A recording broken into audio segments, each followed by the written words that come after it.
Hello, আসসালামু আলাইকুম। Rima blog থেকে চলে আসলাম আমি রিমা। আপনারা সবাই কেমন আছেন? আশা করি ভালো আছেন। আলহামদুলিল্লাহ আমিও ভালো আছি। আর আমার মেয়ে আমার সাথে একটু দুষ্টুমি করতেছে, ওর আব্বুর সাথে দুষ্টুমি করতেছে। তো আজকের ব্লগটা হচ্ছে আপনাদের ভাইয়া আমার কাছে ইলিশ পোলাও খেতে চাইছিল। তারপরে আমি আমার আম্মুকে বললাম একটা মাছ কেটে দেওয়ার জন্য। তো একটা মাছে 4 পিস হয়েছে, তো 4 পিস দিয়ে আজকে ইলিশ মাছ রান্না করব। আর ইলিশ মাছের মাথা লেঞ্জা এগুলো দিয়া আমি অন্য তরকারি রান্না করছিলাম, কিন্তু এটা ভিডিও করতে ভুলে গেছি আর আপনাদের ভাইয়া ভিডিও করে দেয় নাই।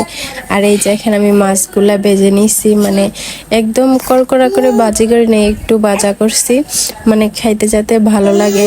আমি জীবনেও এই ইলিশ পোলাও রান্না করি নাই, আর আমার আম্মুও রান্না করে নাই। আমি আমার আম্মুকে বললাম যে আজকে আপনাদের মেয়ের জামাই ইলিশ পোলাও খেতে চাইছে, তুমি কি রান্না করে দিবা?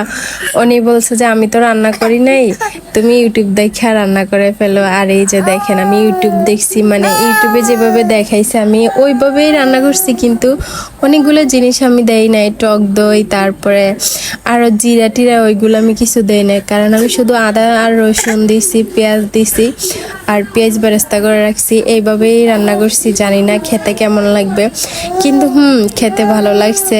জানি না, নিজের রান্না নিজে প্রশংসা করতেছি। আর আপনাদের ভাইয়াও বলছে যে না অনেকটা ভালো হয়েছে, মজা হয়েছে, কারণ প্রথম তো রান্না করছে। আস্তে আস্তে রান্না করতে করতে সব কিছুই শিখে যাব।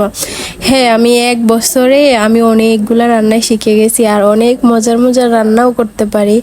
মানুষ যদি সংসারে থাকে তাহলে রান্না করতে পারে, আর যদি বাহিরে কাজকর্ম করে তাহলে কিন্তু রান্না করতে পারে না। আমরা মেয়েরা সব কিছুই সামলাইতে হয়, বাচ্চা কাচ্চা, সংসার, রান্না বাড়া সব কিছুই সামলাইতে হয়। আর ছেলেরা শুধু বাহিরে যেয়ে কাজ করে না, মেয়েরা একটু কষ্ট করলে একটু পরে বসতে পারে, তারপরে রেস্ট নিতে পারে, কিন্তু মেয়েরা পরিশ্রম করে। কিন্তু ছেলেরা তো বাহিরে কাজ করলে, এই রোদে পুড়ে কাজ করে, অনেক কষ্ট হয়।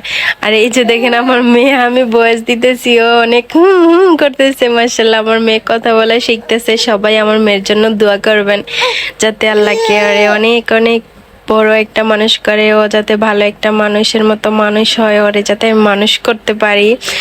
আর আপনাদের ভালোবাসা দোয়া যদি থাকে তাহলে আমার ছোট্ট এই পেজটা অনেক দূরে এগিয়ে যাবে। আপনাদের ভালোবাসা সাপোর্ট ছাড়া আমি কখনোই এগিয়ে যেতে পারবো না।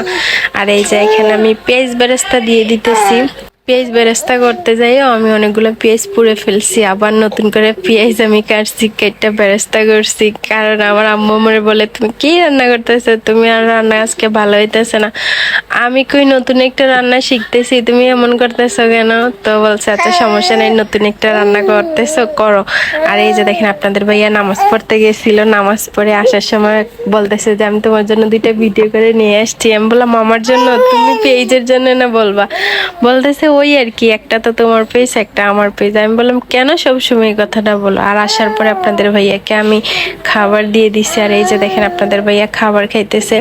ও আমাকে বলছে হ্যাঁ অনেক মজা হয়েছে, কারণ প্রথম তো রান্না করছো তার জন্য। আর সবাই আমার পেজটা ফলো করে, প্লিজ ফলো করে দিবেন। আর যারা ভিডিওটা শুরু থেকে দেখছেন সবাইকে অসংখ্য অসংখ্য ধন্যবাদ। আজকের ভিডিওটা এই পর্যন্তই। সবাই ভালো থাকবেন। আল্লাহ হাফিজ, আসসালামু আলাইকুম।